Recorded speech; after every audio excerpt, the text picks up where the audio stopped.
All eyes were on 49ers quarterback Brock Purdy versus the Rams to see how he would perform without his key weapons. Obviously, Steve Young was someone who said and mentioned this before the Rams game, and it was something that he was going to be looking out for. So he gives his assessment of Brock Purdy in this game against the Rams. And, I think Steve was and liked what he saw from Brock Purdy, but I think Steve wants to see a little bit more and maybe see a finisher like LeBron James or Steph Curry. We'll get into that after you hear from Steve Young right here as he joins Tolbert and Copes on KMBR. Take a listen right here. When you lose, especially when you lose that way into a team that's depleted and really you knew you could just put the gas on and finish it, and you don't, then you want to point, like, I want everyone out there that does this when we lose to do it when you win and go, oh, when you look at all the little things that happen that could have gone better, it's inevitable that you kind of belabor all of it, but you have to. I think that's what Nick's saying. I want to look it in the eye, so I don't mind doing that. But look, we got the most explosive offense, right? We got the team the guys that can, they're super efficient, that call plays out of the huddle. You want to look back and go, yeah, we should have run it more. Yeah, no, whatever we did didn't work. So it's of course, how do we want to do it into the future? What I worry about, Adam, is that this is, I've made this case for many years now, that since the rules have changed, everything's like the fourth quarter. It's like the NBA. I used to say that the NFL is now the NBA. It all just comes down to that, right? Well, you look for finishers, and if you don't have a finisher, you can't get to where you want to go. And so, what does the finishers look like? Now, look at the Sunday night game when you got Patrick Mahomes and Kirk Cousins. Kirk is as good as anybody. Move the ball down there, but then you can see, to be a finisher, you've got to be able to kind of attack it with your body, and that's what's open. That's the space that's been provided. That's new in the NFL for quarterbacks. Go get it. And you watched Jaden Daniels. You watched. I mean, every game you see guys just kind of waltzing into the end zone. Will play it a couple times a game, because of the talent that they have and what they bring to the game. And so that fourth quarter, when you think about our fourth quarter, you talk about running. We should have thrown more. We should have run more. Look, the fourth quarter, that's where it all happens in the NFL, more and more so. More 10-point, 14-point swings than ever before in the history of the NFL, and it only will get more so. That that when you get down to the last 8 to 10 minutes, it's going to go back and forth. And so we look at our fourth quarter, and we scored 3 points. And you look at their fourth quarter, obviously they came back and won the game, scored 13. But it's really putting it into the end zone. It's the ability to, and so that's Brock. I appreciate his 40 yards rushing. I loved, you could feel his urgency, his sense that I've got it. This ball's got to move forward. This can't go down this way. And I really appreciate the grittiness of that. I want more of that. You look at even the Super Bowl, the last 2 drives in overtime. Our drive, we physically didn't do that, and Patrick did it. And so that, those are the differences. To me, the game today is really demanding that physical presence from quarterback. It's how you get done in biggest games and the tightest games. And so if I look at this game last week, that's the thing that I want to watch for, is that we're now in that fourth quarter. We can finish. We can finish like LeBron. We can finish like Steph. We can finish and that's how we have finishers, and that's how we do it. And so that's the LA game is a concern, and that's why I appreciate Nick. Let's face all of that. Let's look at it. And I love Brock throwing out 40 yards. Maybe it's 60 in those bigger games I wouldn't mind some runs out of the huddle. I wouldn't mind running some RPOs where he's keeping the ball. You have to pressure the line of scrimmage with the quarterback today because the game's so wide open. If you can't, like Kirk Cousins, it puts you in a real deficit. I think the question I asked you last week is, who do you think performs better without their top 2 pass catchers or 2 of their top offensive weapons, Stafford or Brock? Stafford kind of did what I anticipated he would do. A little herky-jerky at first, and then he found rhythm and figured it out and obviously led them down and got the W. One of our callers the other day said we should be talking about the incredible performance Brock had. Instead, we're talking about blowing the fourth quarter lead. That was as good of a game as we've ever seen Brock play in my mind. I agree. And I think that and the grittiness of it, he knew that he was, and that's why I think he was on the run. That's why I appreciated his spirit of how he wanted to attack. We don't have a full complement of all our talent and all our guys. And so I need to take that on myself. I kind of want to, as I said, I want to see that more often. I want to see that, kind of game to game now. I know that was how he handled it last week, but I'd like to see even more of it, because I think him spitting out 40 yards, I'm not going to say it's a minimum, because you can beat a lot of rank and file teams in the NFL, and he doesn't have to worry about it. He doesn't have to do anything. I overstate that as far as like putting pressure on the line of scrimmage. But I think in the bigger games and the tighter games, that's where it's going to happen. So I liked all the things about his game. All I'm saying is, as a team, we have got to recognize that in the fourth quarter, it's all about it's the finishing, and whether it's finishing people off or finishing off the last score that to kick the field goal or to put the ball in the end zone that wins the game. It's all going to come down to that, especially when you get into championship games, championship regular season football, when you play big teams, and when you run into a team that's clawing back and making its way back when they shouldn't.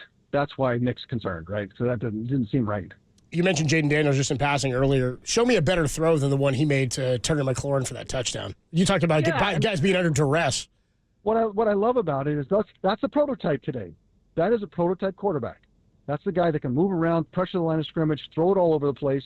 And if he can throw dimes and start to really read defenses and get a sophisticated passing game, that's when you get Patrick Mahomes. That's when you get Josh Allen. And those are the guys that are going to be threatening the Super Bowl every year, because you can't beat it. I told you 1,000 times, no longer in this era can you just have a number one defense and go win a Super Bowl. Those days are over. The rules have changed. It is offense, offense, offense, and they can continue to change the rules even more so every year.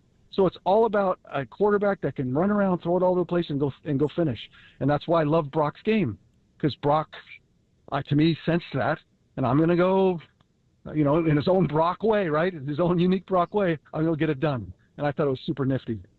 Honestly, I really don't think there's anyone who gives better analysis of Brock Purdy. And in listening to Steve Young's evolution of his praise, his critiques of Brock, he keeps coming back to this similar thing. We've gotten to the point where at first it was quantifying how good Brock was. Was he a good quarterback? Was he not? And Steve was very much in the category of Brock is a good quarterback.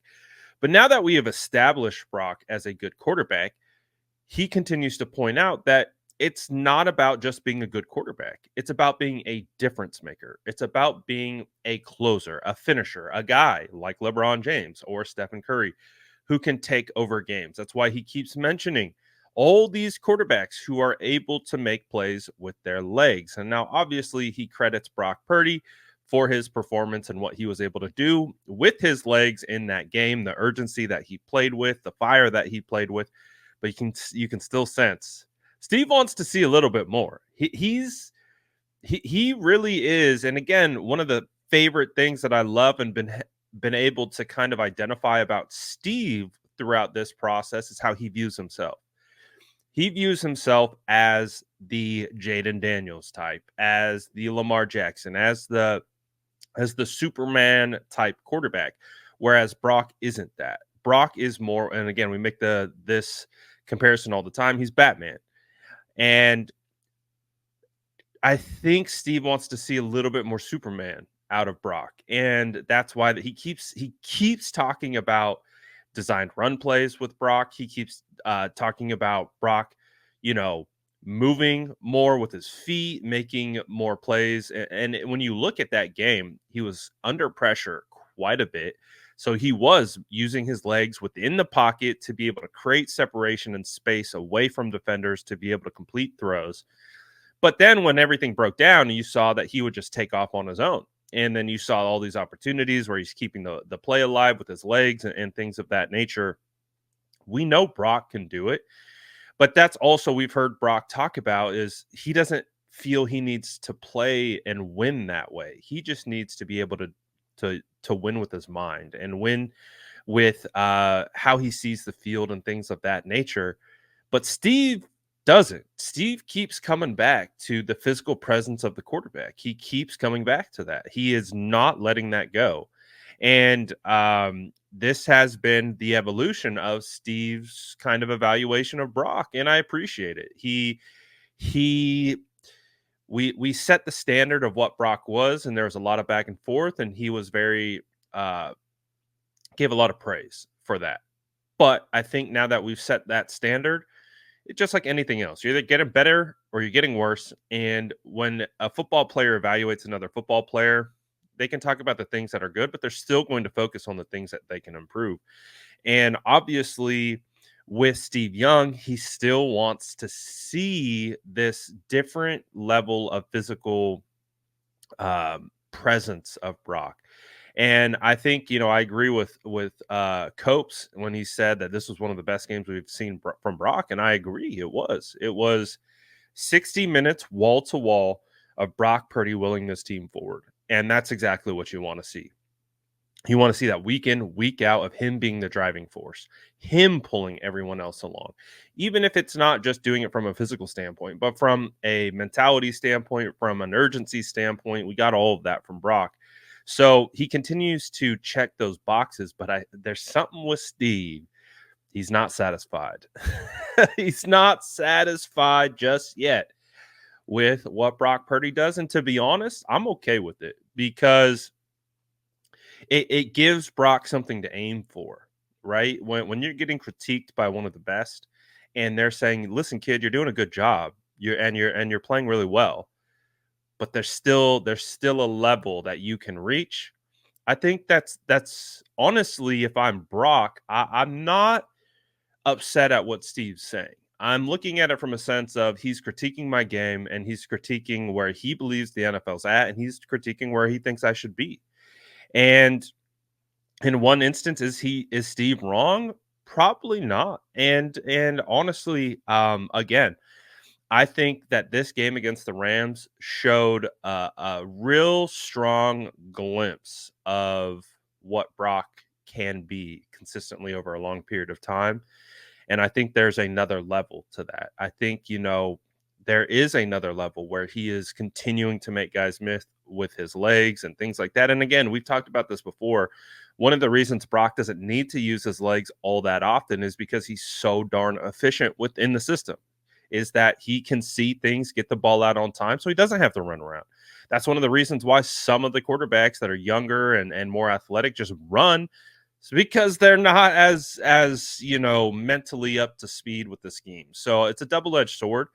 But at the same time, I think Brock is capable. He's not going to be a fullback, and he's not going to be running guys over or hurdling guys, but he definitely has the quickness to escape, create, extend plays, and that's all you need. And we saw a huge glimpse of that against the Rams, and so I feel pretty good about it. I feel good with where Brock is. I feel like he answered that next, the boxes that we've talked. He checked that box. And now there's still a box where Steve has a elite quarterback where he wants Brock to check that box. And he's still holding him to that standard. And I don't have a problem with that. I really don't. He can say Brock is a really good quarterback on one hand and still say there's this box he's got to check. He's still got to do it more consistently. He even said, he ran for 40 yards. He needs to run for 60 yards. You heard that part. So, I don't mind it. I really don't. Some people might be like, "Oh, Steve, give Brock a break, whatever." I don't mind it, to be honest. I really don't, because Brock's 24 years old. The arrow's pointing up, and he can still improve. And this is where Steve believes he can improve. So, what do you think? What do you think about what Steve had to say? Do you think Steve is being a little too, keep driving home the same point, or what do you think about it? Let me know in the comments below. And as always, make sure to like and subscribe for more updates.